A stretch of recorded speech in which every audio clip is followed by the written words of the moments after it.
Yeah, Florida's really cool. If I send you the thing on my thank you, John. But if you just Google that, it'll come right up. It's something that starts with L.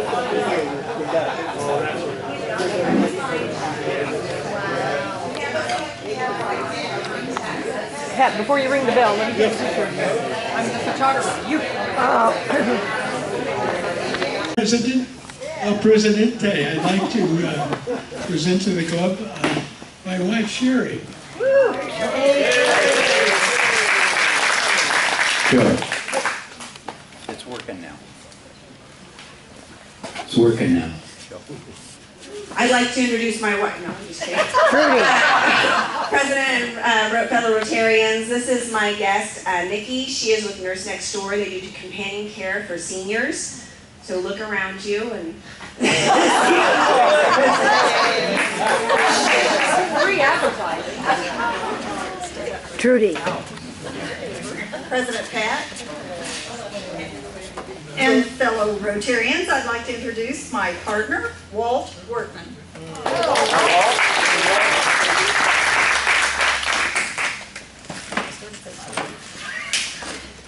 guess I'm the president, so I have to say. I'm here to announce that Roger and Amy are both here for a second time, I think. Roger and Amy Ames, and so we hope they'll come back on many other occasions and join us. Might even get an interest in being a friend of Roger. Okay.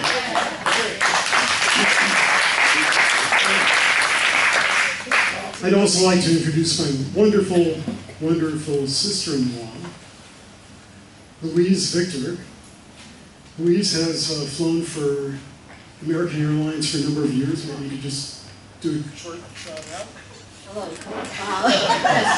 I was one of the first women hired by American Airlines, and I flew with them for about 25 years until I was grounded with a cancer diagnosis.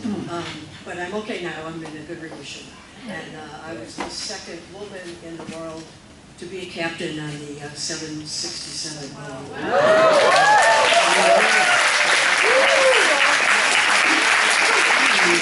Last but not least, my beautiful bride of 50 plus years.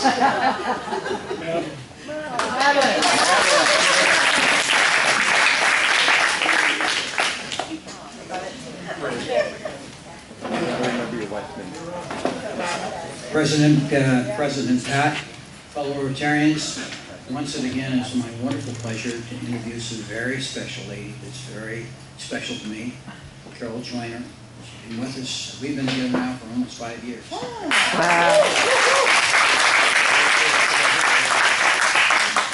Fellow Rotarians, I'd like to introduce my bride of over 60 years. She was a child bride, by the way.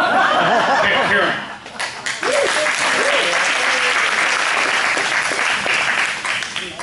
Hello, fellow Rotarians. I'm bringing somebody who most of you know. I want to pick a picture. Wait.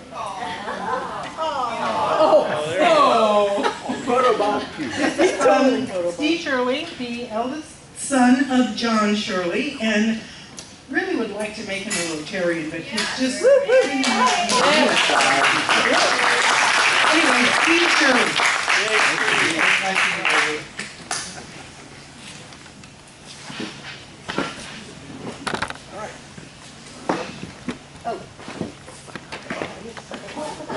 We have birthdays and anniversaries. Back with Trudy and David. Trudy again. Yeah. Amazing. Sorry. Like a bad penny. Okay, the reason that we're doing this on the last Wednesday of the month, because it's in the evening, we wanted to make it more festive, and we figured more people would be here that actually have birthdays and anniversaries. So going forward, we'll be doing it on the last Wednesday of each month for the upcoming month. So I'm going to be announcing birthdays and anniversaries for October. All right? We're going to start with birthdays. October 2nd, Sonia.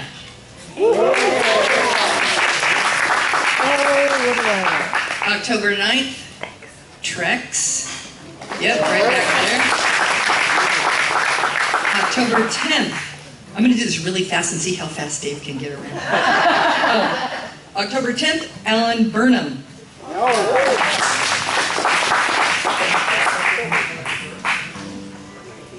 October 16th, Pat. October 18th, Margaret Palmer. October 29th, Paul McCandless. He's out, okay. And October 30th, Yolanda Finschenko. Did I do it right? And then October 31st, okay. Hank Shea. She? Okay. Okay. All right. Happy birthday to you. Happy birthday to you. Happy birthday, dear Rotarians. Happy birthday to you. Okay. All right. Anniversaries. All right. First one up, celebrating 55 years, is Dennis and Adele O'Brien. October 3rd. We just broke up. I'm sorry, they don't get a rose, they just broke up. Walt and Margaret Palmer, 12 years on October 7th. October 9th, 21 years, Loretta Caskey, not here. Keith and Carol Beck, 10 years on October 11th. Patty and Chris Ising? Ising. They're here tonight. Okay, 43 years on October 16th.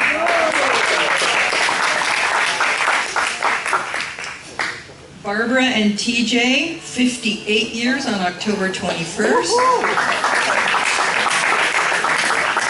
Jim and Bonnie Schmidt, October 22nd, 34 years.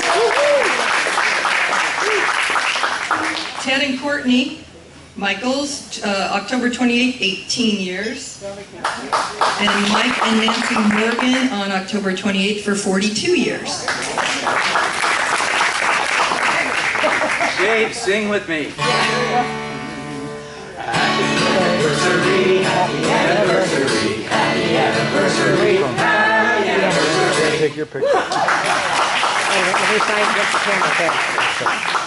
We will sing, I will sing the full version of that song at some appropriate time. Watch the Flintstones before he does it. Next up, to satellite or not to satellite, Mike Thompson has some news for us. Thank you, Pat. Okay. Those of you who were at the meeting when the district governor was here probably remember, which I don't think is any secret to us. Wait a minute. Let me take a picture. Oh, Who got it? That was Sonia. me. Oh, I'm sorry. you're special. No special treatment. Oops. So he pointed out the biggest issue facing Rotary, which has been the same issue for many years now, is membership. People are busier, whatever the reasons.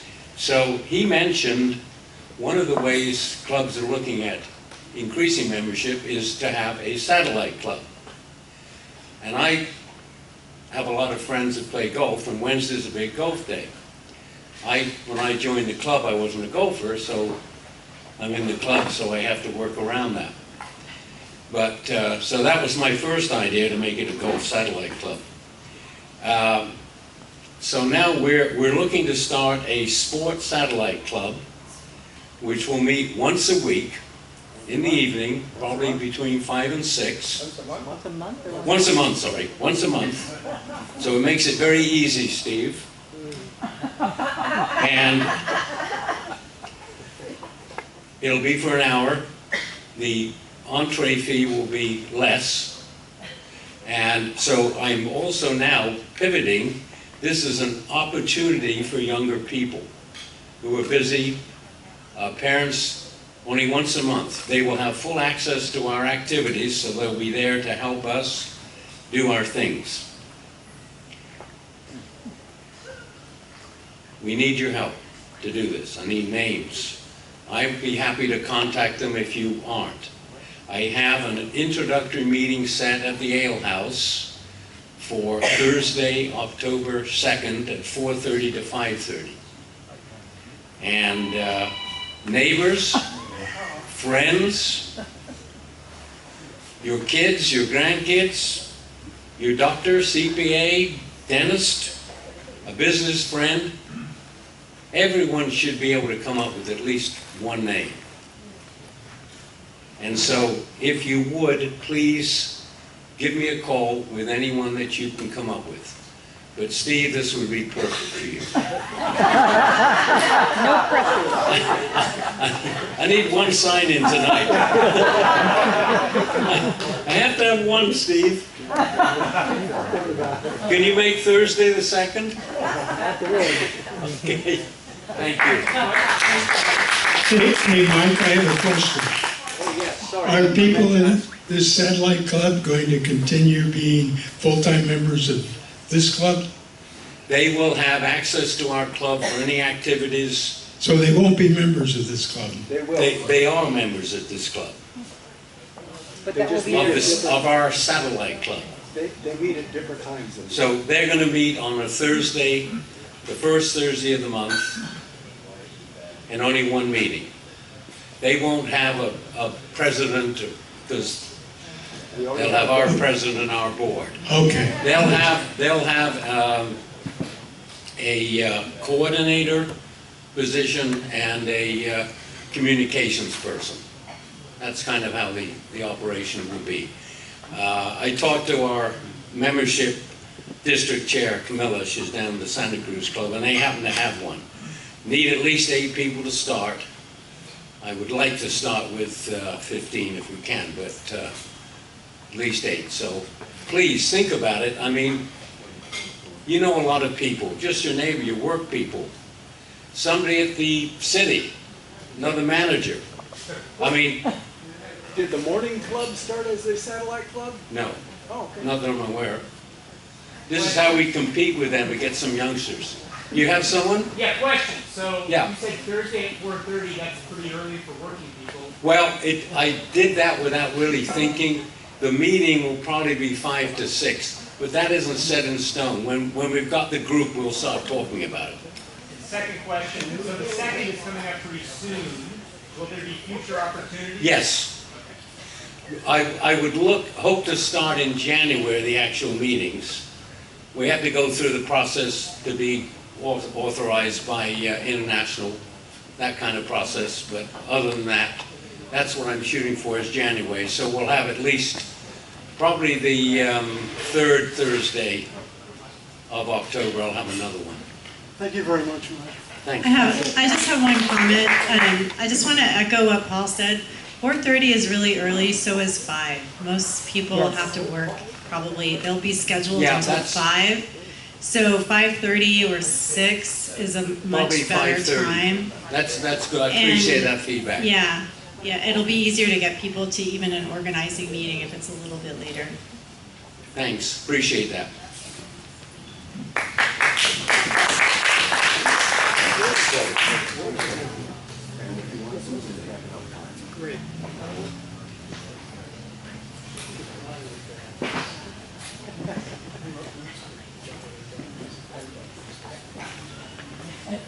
So tomorrow morning, Ambassadors of Compassion, which Rotary has sponsored.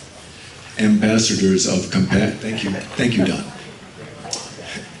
Up at Las Positas College, they're having a kickoff for their Ambassadors of Compassion program, and this is a way that we're trying to turn down the suicide rate in young people, the isolation, the loneliness, and this is supposed to be a way for them to take care of that.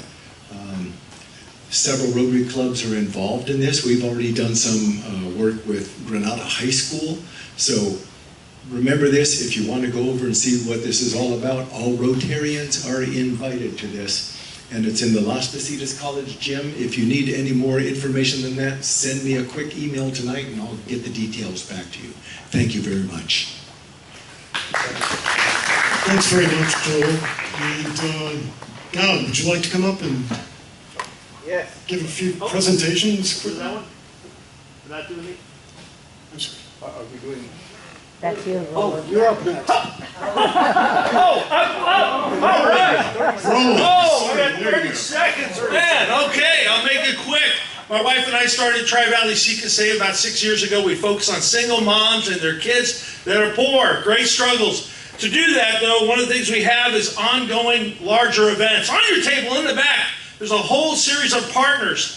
Our secret power is two things. One is Jesus, and the second is having 95 partners.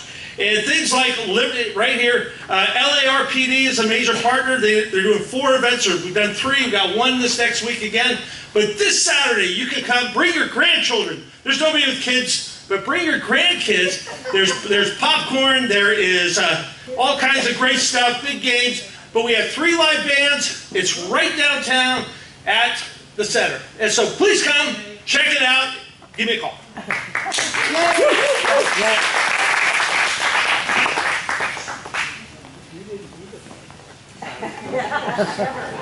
Okay, in the interest of time, I'm going to speed up.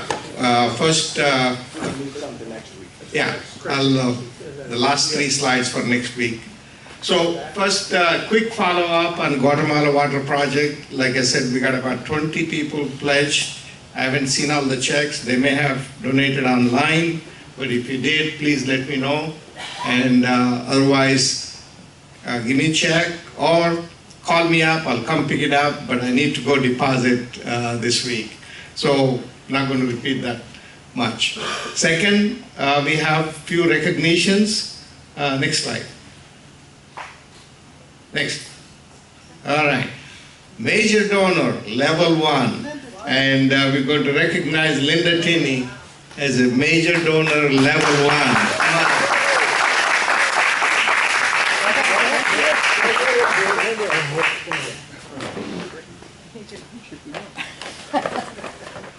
Okay, so major donor is the category where you, over the time, contribute, donate 10,000 plus. So that's where you reach, and this after Paul Harris plus 8. So, thank you very much. Woo!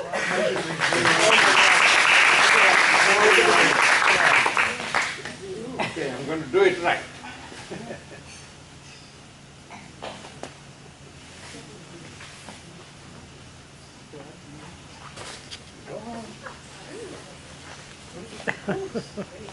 Nice.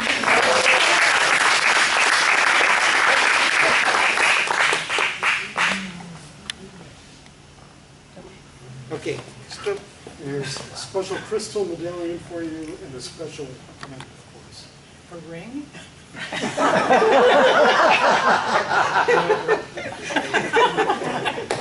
Thank you.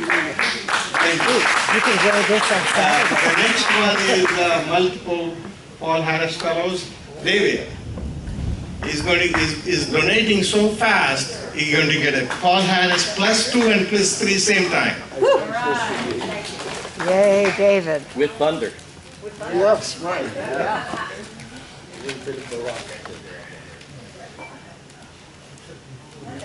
All right. Thank you. Thank you. Congratulations.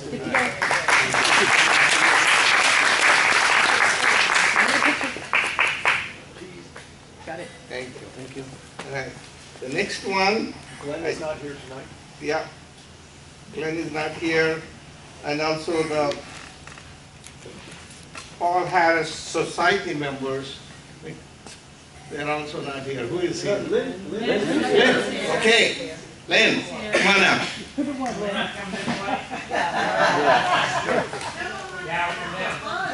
Come, Dad. Take it to him. He can't walk. What? Pull that. Take it to him. Take the mic to him. Pull that mic over there. Take the award to him. Now, come to the back. You need to move to him. Follow me. Follow him. I gotta go get a picture. Lynn can't walk. There you go. Picture I got of you, and I can't. Oh, I'm gonna show it to you. Sorry.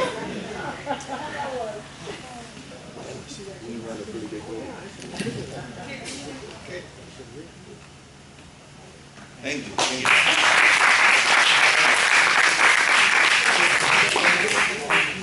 Thank you. Okay, so I have several things to cover, but I'm going to skip it over in the interest of the time. Microphone. Okay, so really going to take some time to go through this thing, but I will cover this at the next week. And basically, this tells about the Rotary Foundation needs your support. And I attend a monthly meeting on a TRF as well as international services. I'm going to try to write it and distribute the information to keep you up to date. But essentially, I want to form a committee to handle these two in TRF, IS. I'd like to get some volunteer to help me. And so this year, district is encouraging all Rotarians to be a minimum of sustaining member for 100 or a double sustaining member. And in October, this is a Polio Plus Day, a World Polio Day, and November is a Rotary Foundation month. So I'm going to be busy next 2 months to get the fundraising going. And our DG Herb is planning a recognition dinner. I will send out the detail. It simply is arranging a dinner on a cruise, I think, for those who contribute $10,000, they're invited, and also the Paul Harris Society members, for a nominal fee, they're going to join. Okay, next one. So I'm not going to go through, it takes a lot of time, I'll cover this next week, except for item number 2, there is a big effort going on ending cervical cancer in Guatemala. And all of those are requesting funds. And this particular one is supported by several past district governors, district TRF staff, and they're preparing an application, and they're going to look for $82,900 for this project. But I'll give you a lot of details later on. Okay, the last one, our own club has got a Nepal School Project Global Grant, and that needs $17,175 DDF. We also have 2 global grants, which one is hematology in a hospital for the poor people, and another one is, believe it or not, youth needing the continuous glucose monitoring in India. The diabetic is a major issue. So this global grant is to distribute those CGMs for 15 to 18-year-old. Okay? And I'll have more details later on this. Thank you.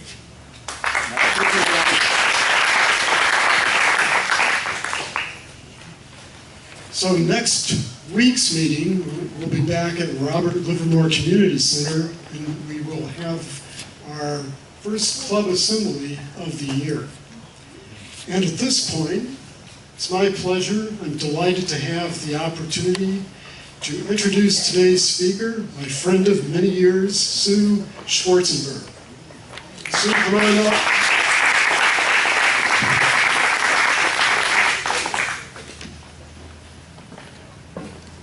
So I have a wonderful opportunity to introduce you. Sue is here with my sister-in-law, who I announced a little bit earlier in the evening. So Sue's here with my sister-in-law, Louise Victor. They have been friends since college in Illinois when they studied art together, which is part of the mixture you're going to hear about tonight. Sue is a senior artist at the Exploratorium, where she leads the development of the Fisher Bay Observatory Gallery. She has been a curator, photographer, designer, and artist, and served as director of media for the museum. She has participated in many exhibit development and web-based projects. Sue was a Loeb Fellow at the Harvard Graduate School of Design and has taught at the San Francisco Art Institute, the California College of Art, and Stanford University. As a photographer and visual artist, she has received numerous awards and has taken part in residencies and exhibitions worldwide. She is known for her public art projects, including, and I really like this one when I drive by it, the the Riveter Memorial in Richmond, California.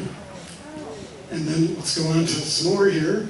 Stanford Medical Narratives at Stanford University, and Philosopher's Way, McLaren Park, San Francisco. So let's have a wonderful, warm Rotarian welcome for Sue.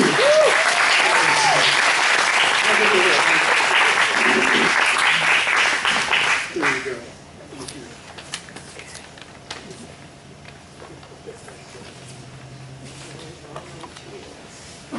Well, thank you very much for inviting me, and I'm not really going to talk much about my artwork, but more about my role at the Exploratorium and a little bit about how the Exploratorium evolved.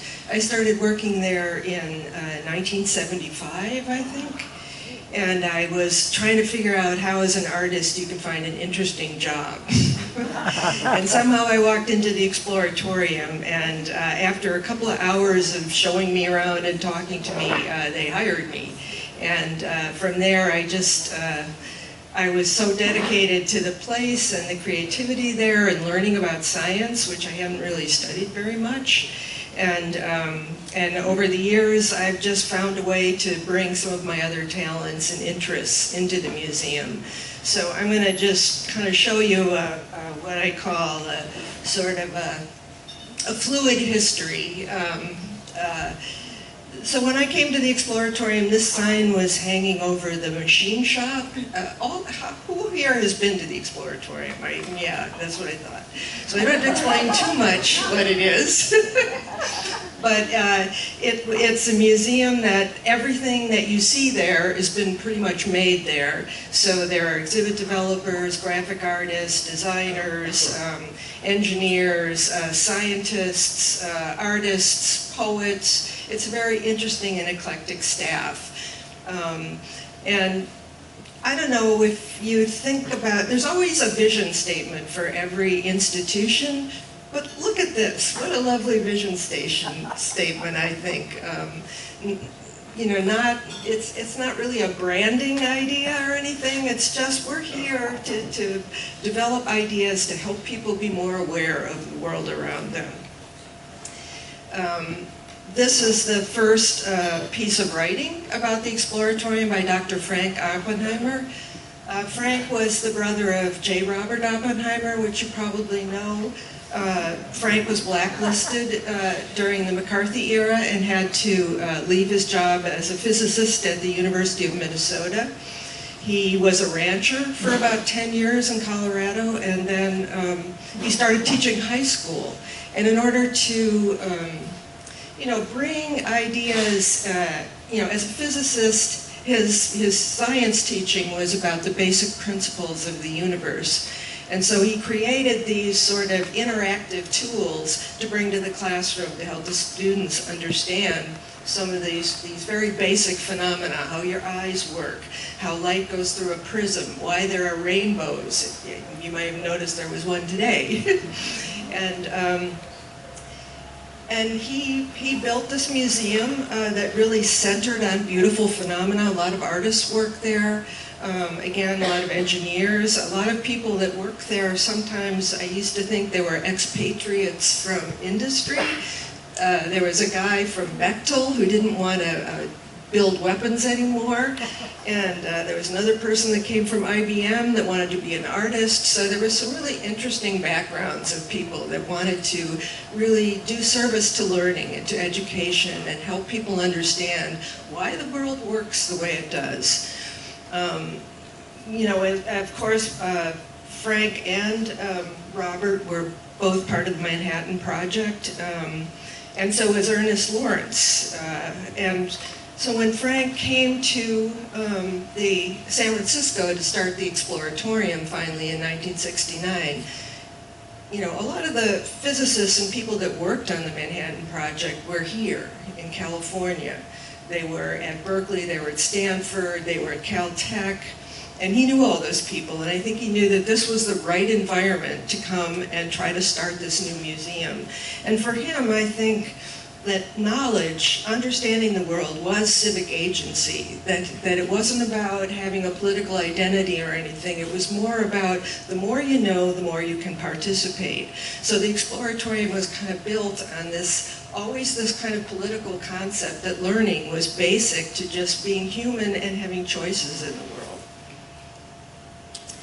And actually the first exhibits, on the left there is a show that was going around from MIT called Cybernetic Serendipity, and it joined artists and scientists and engineers to build some kind of very unusual things. It was the first of its kind, and Frank was smart enough to realize that he could just take that show and fill it up in this huge cavern of the Palace of Fine Arts where the Exploratorium was first placed.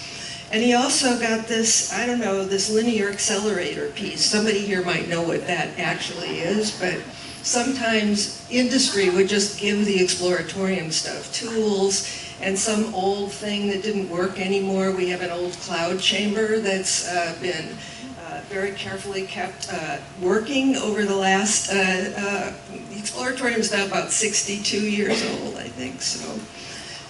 So then within about 5 years, it looked a little bit more like this. There were demonstrations about how the eye works, and we had a couple of makeshift buildings where there were stores or exhibit experiences, and also had artists coming all the time from the Art Institute and trying out things and working with the scientists and engineers there to figure out how to make things actually work that children can use every day and pretty much beat up. So Exploratorium is, everything there lasts a pretty long time, and if it doesn't, it just kind of disappears. And again, here, there's the machine shop. We build everything there. A lot of the tools were hand-me-downs from, I think, GSA. There's really old drill presses and routers and things like that are like from the 50s, 40s. I think they were war tools that were given to the Exploratorium. And we have a practice of bringing youth and teachers into the shop and learning how to use tools and perhaps build their own exhibits or artworks or whatever.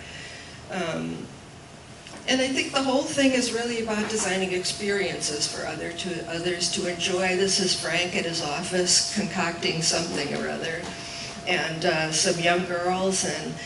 And again, you know, all the experiences were meant to be intriguing, kind of fun, but they're intellectual on different levels. You know, a child could love to blow a bubble, but so could an elderly woman. So it was always lovely to see the way people interacted with things.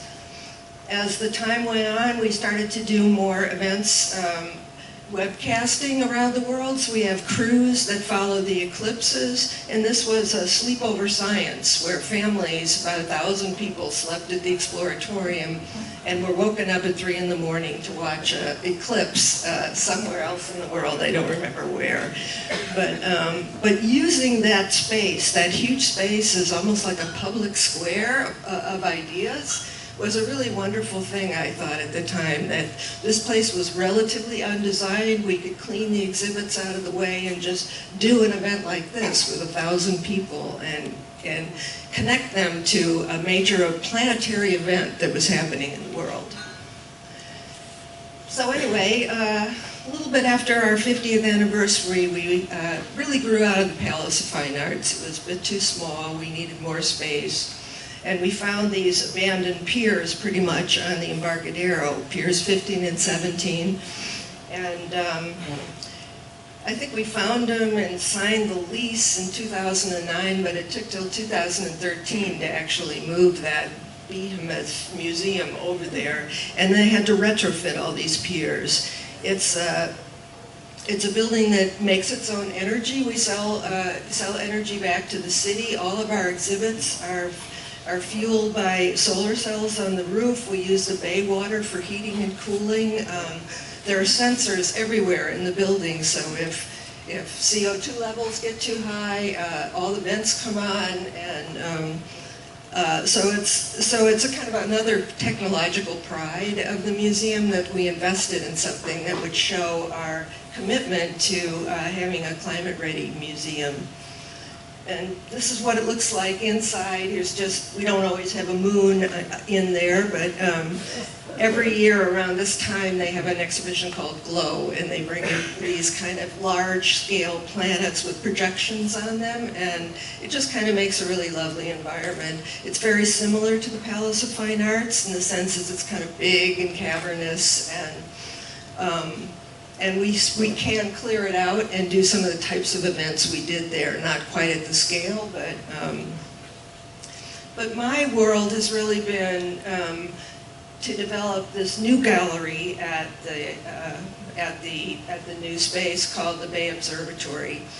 And it's basically a glass box at the end of the pier.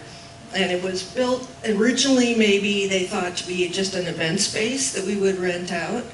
But then our landlord, the Port of San Francisco, and a number of the agencies that you have to, get permits from, didn't think that we could have a space like this that people had to pay admission to, and only like rich people or something could have an event there. So they asked us to please turn this glass box into a gallery, and they decided that was my task, that I had to figure out what to do with this glass room. And I had been urging the museum for a long time to get a little bit more involved in climate issues, get involved in the landscape in California. And as you can see on one side of the room, you see the San Francisco Bay, and on the other side you see downtown San Francisco. And to help people understand how that landscape has changed and the human hand that's in the landscape, even when you look out at that natural space, you can see the Bay Bridge, you can see Treasure Island, which has been man-made, you can see the port of Oakland. So what appears to be natural actually has quite a lot of human ideas in it. And when you look the other way, we've transformed the coastline. There is about, a mile and a half or so of coastline we filled to come out to the deep water for the ships. And so that's problematic now with climate change and sea level rise. So my task was to try to figure out how to deal with a glass room. As you know, most galleries are usually black boxes. They're like this. You come in and you start on the right and you go around and you read whatever the text is. And you're completely controlled really by the way it's curated. But when you have a glass room and you have that extraordinary landscape, our task was to figure out how could we build exhibits that had to do with what you saw out the window. So we rented a space down the street for a year, and we practiced. We started figuring out how can we learn more about the landscapes? How can we learn about maps? How can we build exhibits that are about what is all around us? And we developed a collection of things, and then we even did workshops there and had openings. We dunked a bunch of stuff in the bay to try to understand how we could figure out water quality or what the color of the water is. And eventually the Bay Observatory was developed, and you can see that all the exhibits are kind of looking out. And my favorite picture is really this one, where they're using objects and things, and they're looking out and they're looking down, but they're connected to the landscape around them.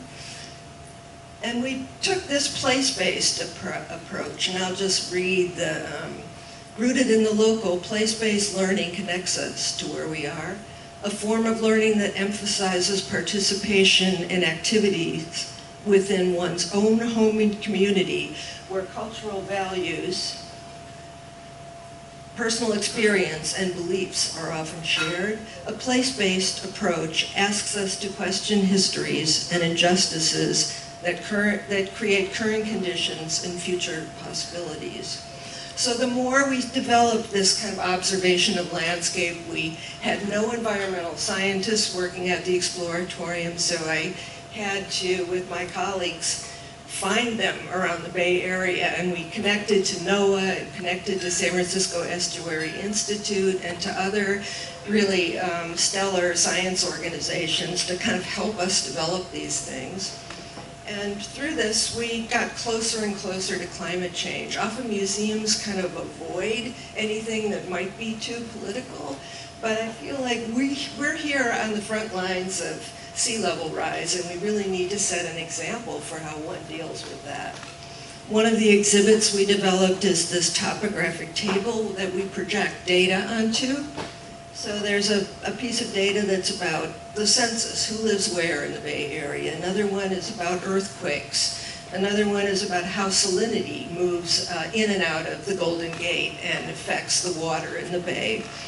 Another one is, we worked with a scientific group to develop what we call really, it's how the bay was formed 18,000 years ago. It was a river valley, and during the last glacial melt, the water started coming in, and pretty soon we have the bay we know today. But here's an impact of about 6 feet of sea level rise, and you see all those red and yellow lines are all the highways. So all the infrastructure we've built in California, the highways, the railways, a lot of the sewer plants are all on the water, especially in the Bay Area. So it's become, you know, pretty crucial to figure out what to do about that. But tools like this helped me even understand what was going on. And so it was wonderful to bring this to school groups where they could figure out where they live and what impacts might they experience. We have a table of maps, and it turns out a lot of people they're so used to using their phone that using a real old map, I'm surprised at how many people really enjoy that. So they're printed on a material that can't be ripped or anything, and so sometimes they go missing because I think people think they're valuable or something, and they're just copies. This is a map that we commissioned, and the idea was to talk about maps are kind of about people's opinions about some place. So this on the left is a map of San Francisco drawn by how yellow cabs drive around the city. We got the GPS devices from cabs, and then the artists that we work with took off the street grid and just did this kind of very elegant design where it's almost an economic map, where the downtown area is really kind of more white, and then as you go out to the avenues and different places, this, anyone guess what that is? Airport. Yeah, San Francisco, and this is Oakland Airport. So it was interesting that a car could draw a map of the city. And then we also had someone ride cabs and kind of talk to cab drivers and kind of find out what do they learn by where people go. And so we had some stories also included with this one. We also have a sensor system, so we have sensors in the water and on the roof. We have a buoy from NOAA, so we're gathering data over the last 12 years and trying to figure out ways to visualize it. We also use the observatory as a convening space, so we had a series of events. That's the former mayor of San Francisco who opened a session with us. We have an indigenous birthday party up there, and then a class from UC Berkeley that came in and presented their work. We do demonstrations on the floor. I tried to do what the old museum did, you know, to kind of create a floor that was more like a public market space or something. And we encourage people to leave their own marks. This on the right is an exhibit that asked people to draw the shape of the bay. We wondered if people, you know, the bay I think a lot of us, what we learned from doing this is most people know where the bridges are. And very few people know where the delta is or what it is, you know, but they seem to get that there's some up part and down part. And so it's really nice to collect these different ways that people know where they are. And more recently, we're trying to move everything outside to do a sort of a sea level rise field station on our front plaza. So we've been doing some experiments, bringing stuff out there, having speakers, trying to figure out what are people's questions. We know there are a lot of tourists that are on the Embarcadero, but we also know there are school groups coming, there are locals that are there, so we're trying to figure out the pulse of what's happening and what people's questions are. So we bring out these things, sometimes we invite groups to work with us, but this idea of kind of bringing the museum out to the city where it's all free was another really important thing to try. This is an artist project about language about the Bay. Another artist project where she's designed a climate compass. And here she is. We do a lot of prototyping, so the staff comes out and they help this artist understand the best way to design this thing. But this is a compass that lets you know where you are in space, where north is, where the hills are, and then in time, what will happen, what are the predictions for sea level rise over the next century. Another exhibit, the color of water. Turns out we learned the bay is not really blue, you know. And there's a scientific way that I think it's done mostly by satellites now, but there was a kind of a color scheme here. My friend Louise will be thinking of Joseph Albers, if anyone knows the color theories. If the bay is... Yeah, Florida's really cool. If I send you the thing on but if you just Google that, it'll come right up. It's something that starts with L.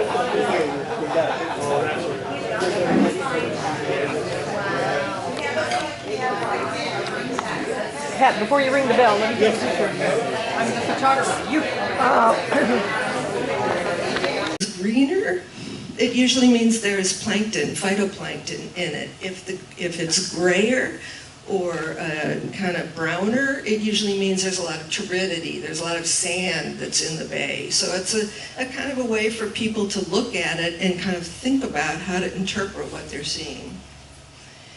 And another thing that we've done more recently or in the last 5 years is we're always trying to figure out what is the way that people will get interested in complicated ideas, especially around climate, because it's not a happy thing to think about. But we befriended the Association of Ramaytush, which are the original tribe of the Bay Area, of San Francisco anyway, and every year we have this California Native Homeland Festival where they bring things that have been made from natural materials in the Bay. They organize workshops and they help people understand how to build this stuff and how they gather the materials. So here you can see people are trying to learn how to make a basket. Not a thing you can do in the afternoon, but at least they start understanding how to use the materials. Some games that are played, and then just kind of a festival of making and understanding natural materials. We do talks about the impact of climate change on the gatherers that can't find the same types of reeds or grasses that they used to use, and they're finding that with climate change, some of the things they would gather are not ready at the same time they used to be. So they're kind of helping us understand this very strong connection that they have to caring for land and plants, because their notion is that they're all relatives and that they come from the land. So it's just a kind of a way to add to the science that we're doing, to bring those two ways of thinking, the two levels of knowledge together. And to integrate into our field station, we're hoping to create the first site of the Ramaytush Waterfront Trail, which will be some kind of station at the Exploratorium, kind of a land acknowledgement, but also a reflection on the relationship of indigenous people to land and waters. So anyway, that's that's what I have to say, so thank you very much.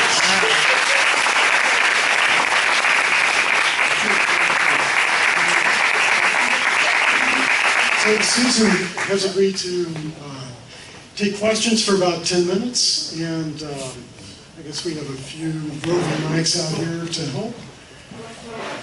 I'll give this back to you, Susan. Susan, thank you very much for your presentation. As I just shared with Kathy, it totally exceeded my expectations. Thank you.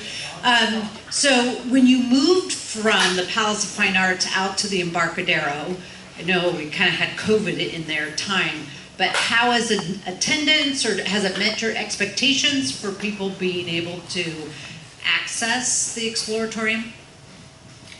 Well, it's on bus lines, and BART's not far away, so it's much, much easier than it was at the Palace of Fine Arts.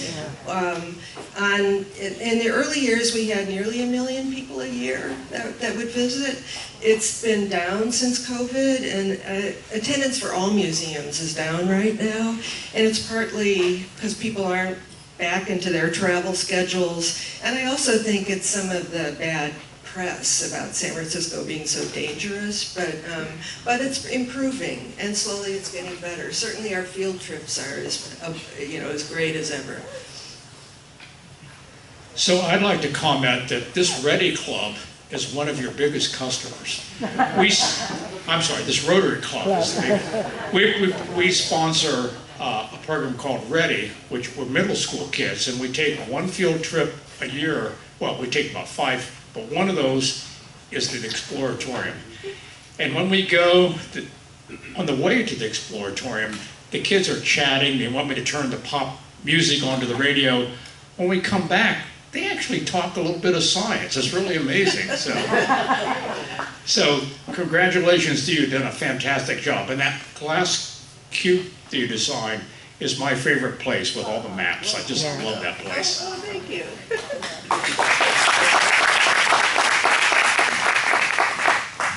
Anyone else for Susan? Last thought. Well, Susan, it's been delightful having you here today, and I think you'll be seeing more members of our club, young and old, to see you when you're maybe at your desk or out in the hallways there. Well, thank you so much for being here tonight. Yeah, if you do a field trip, let me know, and I can make sure you can go behind the scenes. That's great. So with that, I think I'll conclude our meeting shortly. Do you have something for her with the wine? Do you have wine?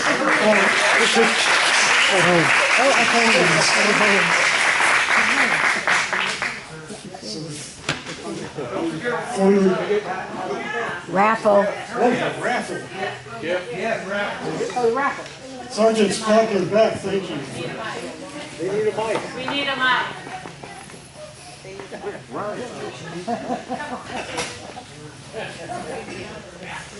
Okay, so the number he calls, just to remind everybody, you get an opportunity, the winner gets an opportunity to pull a marble, and there's 6 marbles in there, and only one is colored, it's bluish. And if you pull the blue one, you win the money.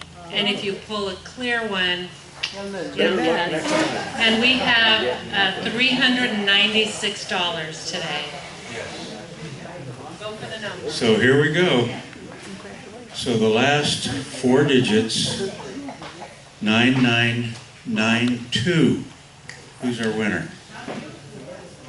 That was 9992. 92, yeah, 9992. It's got to be Sheila. Sheila's not here. You got it? Did you buy a ticket? Yeah, nobody's back. I guess I'll have to pull another one. Steve. Oh,